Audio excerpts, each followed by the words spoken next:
Welcome back to Giselle Open Source. This is episode 11 and week 8 of the Great Lock-In. In case you couldn't tell, this week we have crispy audio.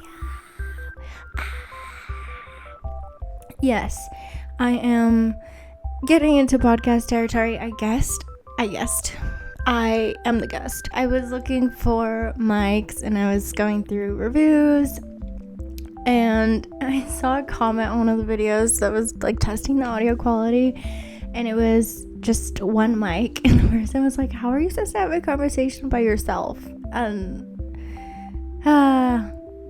Well, here we are.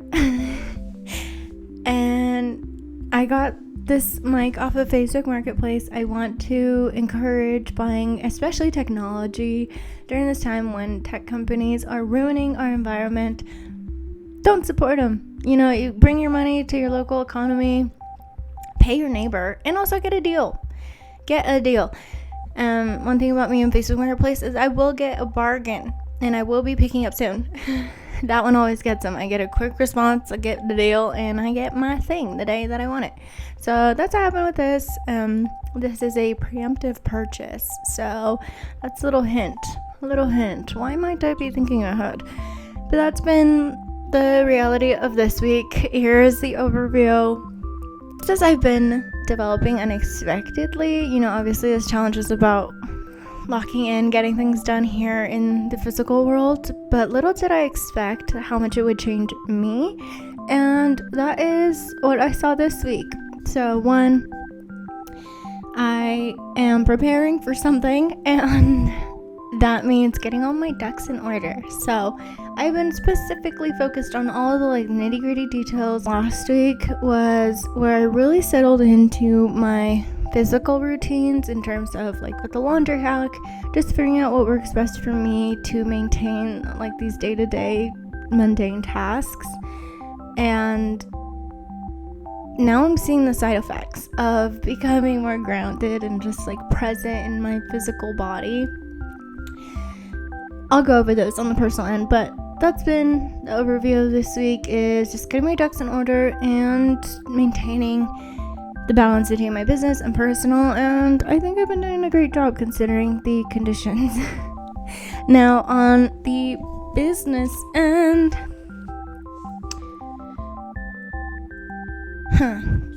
I guess, I made my first stickers. Sometimes I feel this conflict between revealing the nitty-gritty details of what I'm doing, with my business, but that's kind of the point is to share those mini developments, and I think this one's a pretty big one. Is I have started making my stickers in-house for letters, which one means learning how to make stickers, 2, making them, 3, designing them. No thoughts, the development there, and then just things ongoing with the marketing campaign that I mentioned last week. On the personal end, I this week focused on optimizing my cognitive load. I kind of touched on this maybe 2 episodes ago, probably the last one as well, is optimizing where my mental energy goes and what I'm processing with my mental energy. And in case you couldn't tell, I feel I'm starting to get I'm kind of landing in what I want the tone for this series to be. I think initially, I came in more structured, and now I'm learning how to keep that structure while also bringing in my personality about the cognitive processing. So this started, I'd say, maybe 3-4 episodes ago when I had the stomach bug, which I'm glad that I documented that week. I even had considered just not filming because I was that sick, but at the same time, I'm seeing how this rhythm of creating content and showing up consistently online, what it looks like in my life. And that was something I had to consider as I was sick, is if this is something that I really want to dive into, because right now it's more so I'm doing this for fun on top of what I'm already doing. So I'm not doubling my work. If anything, I'm just reusing my work to document it online for others and also for my own purpose. I love that already I'm referencing so many of my videos and things that I've talked about. I didn't expect that, but already I'm having ideas of what this series might look like at the end and what I'd like to address. So in the episode where I had a stomach bug, that one is when I talked about how I became sensitive to my cognitive processing. I was so sick I couldn't have a thought, and from there I realized, like, whoa, I should be mindful of the energy that I'm using, my mental energy, and what I'm consuming. So from there, I think the following episode was about becoming intentional with what I'm consuming and only consuming what interests me. And then from there, I started to really just consider, do I really want to be consuming this amount of media? What would happen if I chose analog mediums or even just silence? And as I've been becoming more present, I think that's been the requirement of becoming more grounded as I've been reinforcing my physical structures. You have to be present. You have to be aware of your body, your surroundings, in order to be in tune with them, where your mind and space can come together. And I've been naturally just starting to sit in more silence, as I've noticed that's what my brain has been liking. I think right now I'm entering, I entered a stressful period this last week. So being especially mindful of what I'm thinking about as I'm already holding so much pressure, I think that's been one of the reasons why I've also just naturally started to seek out more silence. And I think part of that has also been how I've allowed myself to naturally express. Before, I'm seeing how much of an influence wanting to be understood logically had on the way that I expressed myself, and now that I'm just allowing myself to jump around and really express naturally and fluidly, that's also come with accepting that I naturally want more silence. And I think before, where I wasn't as grounded, I think it was a split between my mind and my body. And media was a way that I was numbing myself to reality. If I could keep my mind interested, I could stay engaged in the world. And as I've been focusing more on my structures, it's been easier to really just sit in the physical world as I've been more present in it. But that's where the side effects come in. Here are some unexpected things that have happened, and all of this has been naturally. I didn't intend for any of this to happen. Obviously, I have been making intentional choices, but then from those choices come unintended consequences. Are they really consequences though? Unintended side effects. So here's the first one. I started making my bed. Now, if you know me, that's shocking. I don't think my family would believe that. Nor would I. I actually was thinking about this a couple weeks ago, and I have always been someone who's been adamant about not making their bed. Not that I want it messy, but I'm not gonna make it. My thought before was, well, one, it's a waste of time. I'm going to get in my bed again. Two, it doesn't interest me. It wasn't something that I valued. There are people that do that for their own well-being and it comes naturally to them, and I respected that, but I just had this sense of that just isn't what I value, so obviously I'm not going to do it. And I didn't until it naturally started happening, and I didn't realize until I just looked at my bed and I realized, whoa, I don't even remember making it. When did I start making my bed? And I think this happened because I've been in a stressful period. I wake up with a lot on my mind already, and so I've noticed that when I make my bed, and I think this goes for everything physical that we do, I think that's why we call them rituals, it becomes a container for your mind. And that's what I noticed it's become for me, is when I make my bed in the morning, I am thinking. I am sorting out my mind as I sort out my bed. And it's nice to have that moment. And I think that's the bridge that I needed to close the gap between my mind and body, is to have those little moments where my mind and body were in unison.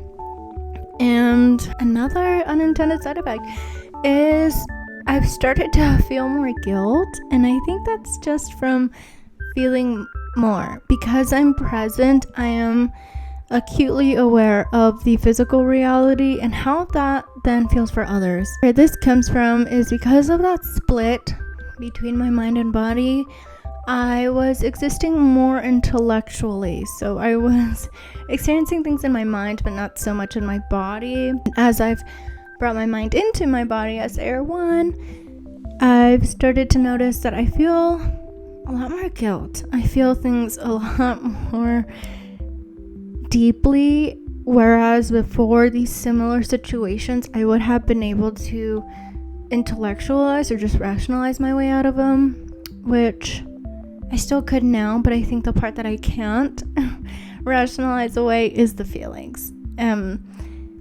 You feel them, and because you feel them, they're real. And then I think that for me adds to the weight of, wow, I can feel the impact I have around everyone, and I just take on a lot of responsibility, and that's where I have been focusing on self-compassion. I don't think that this guilt is necessarily bad. I think it just is a reminder of the relationship that I have with myself. I can be hard on myself, and because I'm feeling more and empathizing more with others, I have to empathize with my own experience, and I'm human. I guess that's been the theme of last week, is being human, feeling other people's feelings, having an acute awareness of my effect on others and how I approach others and how I impact others' experience, and not allowing myself to spiral and just taking on my responsibility, just what I can control, what I can do, and giving myself the grace to learn and to do my best. And that means showing up as best as I can in terms of experience. I'm a young adult and there's still a lot to be learned. So that's the unintended consequences of becoming more grounded. But it's been awesome. I really do enjoy having this relationship with myself. I've seen this from others, but now that I'm literally experiencing it for myself, from myself, it's pretty cool. Again, I never thought I'd be the type of person to make my bed, and now I make my bed without even realizing, because I use it to sort my thoughts. And now another thing for this week, along with I don't even know if I got to that. I was bridging the gap between my mind and my body, and then becoming aware of what I'm consuming and how much I'm consuming in terms of media, spending more time in silence. And I think that has just been like a feedback loop. The more presence, the more silence, the more aware I am of my physical being. And because I have physical silence, I can feed my mental silence with that. So yeah, this last week I got to this point where, because I am in a period of a lot of pressure, I have to be mindful of my finite resources. That goes for your body, that goes for your mind. And so, I love thinking. I love my ideas. And now that I have my physical systems in terms of my journals, I have decided that this is also part of becoming more embodied, is just thinking less. I don't need to be thinking that much. And the things that I'll be thinking about, they are fun. But it also takes up energy. And honestly, I'd rather keep a reserve, keep my mind calm. And if that means that I'm more present, it's a win. Here is what I learned about optimizing your cognitive energy. So this is something that I'd gone over before, but it's now something that I'm training, I guess, is soft focus versus hard focus. Because I am aware and intentional my focus tends to be a hard focus, which can be annoying for others, and that's why I'm thinking about it, unfortunately. Some people really just like to have a vibe. They really don't care to think about things. And I guess that was part of last week too, is just becoming okay with the way that I present myself to the world. Again, being someone who prefers silence and peace, and also messy. I don't even want to call it messy, I guess. Dimensional communication. I jump across threads. I'm not a freaking robot, okay? I'm not going to synthesize it for you. Use your brain. You got it. The difference between soft and hard focus. Soft focus would be just literally just catching the vibe. You're there, you're engaged, but you're not necessarily processing the meaning of every word and how everything connects together. And that would be the hard focus, is processing every single aspect. And unfortunately, that's how my brain works. That's where I want to give my brain and myself the break. One, because while I would love to have that kind of connection with people, and I think that's why I think about how it annoys others, is that it does affect my connection with others. While I would love to have this kind of intentional awareness with others, not everyone wants that or is there. And I guess it came down to, do I want to do things the way that they interest me, or do I want to give myself a break? And people aren't perceiving me in the same way, so I feel like, why would I give them that kind of attention if that's not the attention I'm given in return? So yeah, y'all are gonna be getting my soft focus. So yeah, processing versus catching the vibe. This is also known as sensory gating, which is controlling the information flow to optimize your processing. So yeah, becoming aware of all your senses, hearing, well, obviously the 5 senses. So this means reducing your noise, then sitting in silence, reducing your light. At night, I have made sure to only use dim lights. It's not really a specific time, but just when I go in the bathroom, I have low lighting. In my room, I have lighting for the middle of the day when I need extra light, and then I also have low lighting with my lava lamp and stars. And visual, reducing clutter. So you can have visual clutter as well, and modulating the temperature. That's also something I've been focusing on last week, is staying warm. I think before my thought was, I can withstand the cold, so I can go be cold. But now I am keeping things at a baseline, at an average baseline. I am focused on my homeostasis, literally, metaphorically, physically. And this all is considered selective processing. So really just being aware of what goes into your brain, how you process it, just conserving that mental energy. If you don't need to think about it, you don't have to think about it. So for me, this is to better use my energy for impact, lip syncing, and just being more present daily.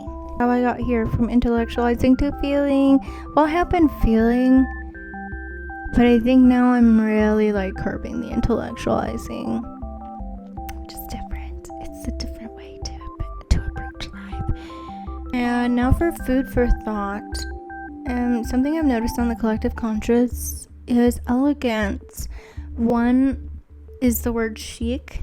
That one's been used a lot more often, and I think now because people have a connotation for it that they don't really need to know the definition. They just know that people use it in a certain context that they can use it, and if it has the same feeling, then it applies. So chic has been loaded with a connotation. I think it's cool but cute. So girlified coolness. The definition of chic is elegantly and stylishly fashionable. Here we are with the word elegance. I've also been seeing that one kind of come up recently. I'm not sure if that's going to be the theme for the upcoming year, and that's a prediction I have. Food for thought is, and the reason I'm putting this out there is just, if you notice it, then the two of us noticed it. But I think this upcoming year is going to be for the people who have been working hard. And one example of this is Zara Larsson. that girl has been on the scene forever. She's been making bangers forever. But now she's having her pop star moment, and I think it's because in this time of AI, and not to say it's because of AI, but I think it's just overall these values and what we're propagating in our society is quick, trendy, and aesthetics. And Zara Larsson has aesthetics, she has a visual identity, but she's also been putting in the work. That's not something you can fake, and that's why I bring up AI, is that when we have all these things so readily accessible to us, we lose the value of hard work. But it is so apparent when you do see it in the face of all this easy dopamine and easy experiences, like scrolling and, you know, things that don't really take hard work. But it's apparent. I mean, she's got the vocals, she's been dancing, she's been working out, her body's tea, and that's because she's been putting in the work. And I think that's my prediction. The theme for the upcoming year is people that have been working behind the scenes. Another one, Tinashe. She's kind of like, she started to bubble, but I don't think she's had her star moment yet in the way that I think she deserves.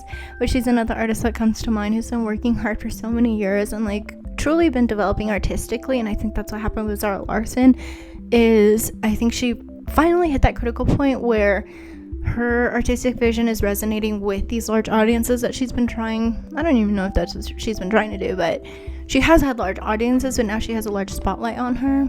And that's an example. I've definitely seen others, and as I say this, you probably can think of some, but we'll see what happens. Anyway, I hope you enjoyed this episode of Giselle Open Source, and I am so grateful that you tuned in and got this way through the episode, and I'll see you next week.